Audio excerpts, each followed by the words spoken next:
बागवान भाइयों और बहनों नमस्कार। ओले से बचाव के लिए हमारे पास क्या-क्या ऑप्शंस हैं उसकी बात करेंगे। ओला अगर आता है, आपका जो बगीचा है, आपकी जो साइट है, ऑर्चर्ड साइट है, वो ऐसी जगह में है जहाँ पर ओले का आना आम बात है, जहाँ पर बहुत ज़्यादा ओला आता है। तो ऐसी जगह में पौधे को ओले से बचाना बहुत आवश्यक हो जाता है। और पौधे से जब ओले को बचाना हो, तो आप क्या-क्या ऑप्शन आपके पास हैं, इसके ऊपर ही हम बात करने वाले हैं। ओले को क्यों ओले ओले से पौधे को क्यों बचाना? एक तो ये कि हमें आर्थिक नुकसान ना हो, करंट ईयर की जो क्रॉप है वो खराब ना हो, इसके साथ-साथ अगले वर्ष की क्रॉप के ऊपर भी उसका नकारात्मक प्रभाव ना पड़े, इसके लिए भी पौधे को ओले से हमें बचाना चाहिए। और ऐसा भी देखा गया है कि अगर ओला बहुत ज़्यादा आता है, भयंकर ओला आता है, तो पौधा मर भी सकता है, पौधे की डेथ भी हो सकती है, मृत्यु हो सकती है, क्योंकि एक बार जब फॉलिएज पौधे के ऊपर आ गया और अगर वो पूरी तरह से ध्वस्त हो जाती है, पूरी तरह से अगर फॉलिएज खत्म हो जाता है, एक भी पत्ता पौधे के ऊपर नहीं रहता है और ऊपर से पौधे की स्किन के ऊपर या बार्क के ऊपर, चमड़ी के ऊपर भी घाव पड़ते हैं, तो अनायासी पौधे के पास अब रिजर्व में कार्बोहाइड्रेट नहीं है, क्योंकि जो रिजर्व में कार्बोहाइड्रेट था वो पहले ही वो खत्म कर चुका है। अप्रैल से पहले पहले, यानी फ्लावरिंग से पहले पहले वो रिजर्व खत्म कर चुका है। तो अब उसके पास कार्बोहाइड्रेट एक दिन का भी नहीं बचा है और ऊपर से फोटोसिंथेसिस नहीं हो पाएगा, क्योंकि पत्ते कट चुके हैं, खत्म हो चुके हैं। तो इसलिए पौधे को ओले से बचाना बहुत ज़रूरी हो जाता है। तो दोस्तों, दो तरीके हैं पौधे को ओले से बचाने के लिए। एक है anti hail gun. Anti hail gun जो है एक महंगी तकनीक है। अभी तक हमारे यहाँ पर इम्पोर्टेड एंटी हेल गन्स थी, जो महंगा प्रोजेक्ट था।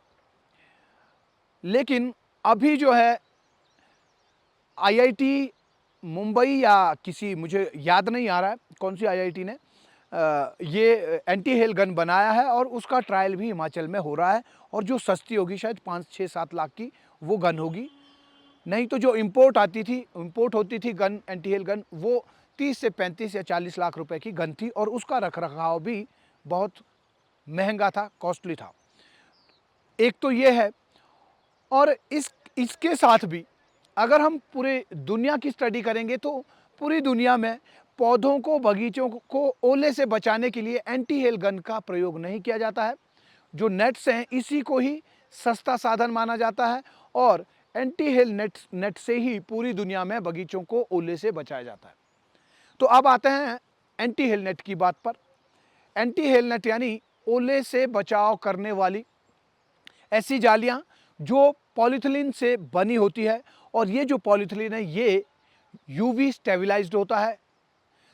धूप जब तेजी से आती है और धूप के साथ, सूरज की किरणों के साथ यूवी रेज, वो प्लास्टिक को खराब कर देती है, सड़ा देती है। लेकिन ये वाला जो प्लास्टिक है, ये यूवी स्टेबलाइज्ड है, इसके ऊपर उसका असर नहीं होता है, इसलिए ये सालों साल चलता है। तो एंटी हेल नेट जब हम बगीचे के अंदर डालते हैं, तो इससे जो है ओले से पौधा या क्रॉप, फसल बचेगी ही, इसके साथ साथ पक्षियों से भी क्रॉप बचाई जा सकती है। और साथ ही साथ अगर तूफान आता है, हवा आती है, तो उससे भी फसल को गिरने से रोका जा सकता है। तो इस तरह से ये 3 तरफ से पौधे को सुरक्षित करती है, 3 तरह से पौधे को प्रोटेक्ट करती है।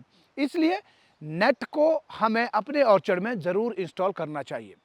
अगर हम बागवान हैं और हम 100% समय बागवानी करते हैं, यानी बागवानी के अलावा कोई दूसरा आपके पास अ, कमाई का साधन नहीं है, तो आपको बागवानी में जो भी एसेंशियल चीज़ें हैं, जो भी ज़रूरी चीज़ें हैं, उन सभी चीज़ों को आपने करना है और सारी चीज़ों को फॉलो भी करना है। ऐसे में आपको प्रॉफिट, बेनिफिट जो है वो ज़्यादा मिलेगा, लागत आपकी कम आएगी और सालों साल प्रत्येक वर्ष आपको इनकम आती रहेगी।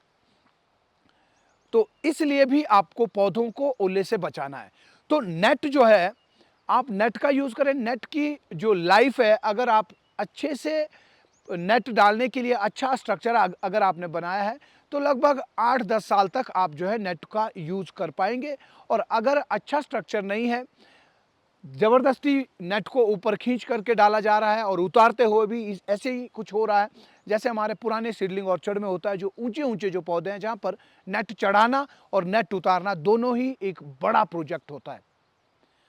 ऐसी जगह पर जो जाली की जो उम्र है, नेट की जो उम्र है, वो उम्र जो है उसकी घट करके 5 या 6 साल या 4 साल हो जाती है। लेकिन अच्छा स्ट्रक्चर अगर आपने बनाया तो 8 से 10 साल तक नेट को चलाया जा सकता है। और ये जो उम्र है नेट की, ये नेट की क्वालिटी के ऊपर भी निर्भर करता है। अपने देश में अभी देश में बनने वाली नेट्स भी है, इंपोर्टेड नेट्स भी आती है। तो ऐसे में बागवान भाई कई बार ऐसा सोचने लगते हैं कि जो इंपोर्टेड नेट है वो सबसे अच्छी है। ऐसा नहीं है कि इंपोर्टेड नेट ही अच्छी है, अपने देश के अंदर भी अच्छी नेट्स बनती है। फ़र्क इतना है कि उसका जो थ्रेड है वो अच्छा होना चाहिए। वो थ्रेड अगर अच्छा है तो नेट अपने देश में भी अगर बन रहा हो, तो खाली बुनाई का काम है, तो अपने देश में भी अगर बुनाई हो रही है उसकी, तो वो भी अच्छा नेट हो सकता है। नेट की अगर कीमत की बात करें तो 26-27 रुपए से लेकर के 35, 36, 37 रुपए स्क्वायर मीटर तक का जो है एंटी हेल नेट का प्राइस है। और अपनी जेब के अनुसार, आपकी जेब जो अलाउ करती है, आपका बजट जो अलाउ करता है, आप उस हिसाब से नेट खरीदें। ज़रूरी नहीं है कि आपको 37 रुपए वाला नेट ही लेना है। आपको जिस तरह की फ्रीडम आपकी जेब देती है, आपका बजट देता है, उसी तरह का आपका डिसीजन भी होना चाहिए। बस हमें केवल ये ध्यान रखना है कि बगीचे के लिए जो भी चीज़ें ज़रूरी हैं, जो जिस भी काम को ना करने से हमें आर्थिक नुकसान होगा, उस काम को हमें ज़रूर करना है, उसके लिए हमें ज़रूर कदम उठाने हैं। तो बागवान भाइयों, आज इस वीडियो में इतना ही। आपसे मुलाकात होगी अगली वीडियो में। तब तक के लिए नमस्कार, जय हिंद, जय भारत।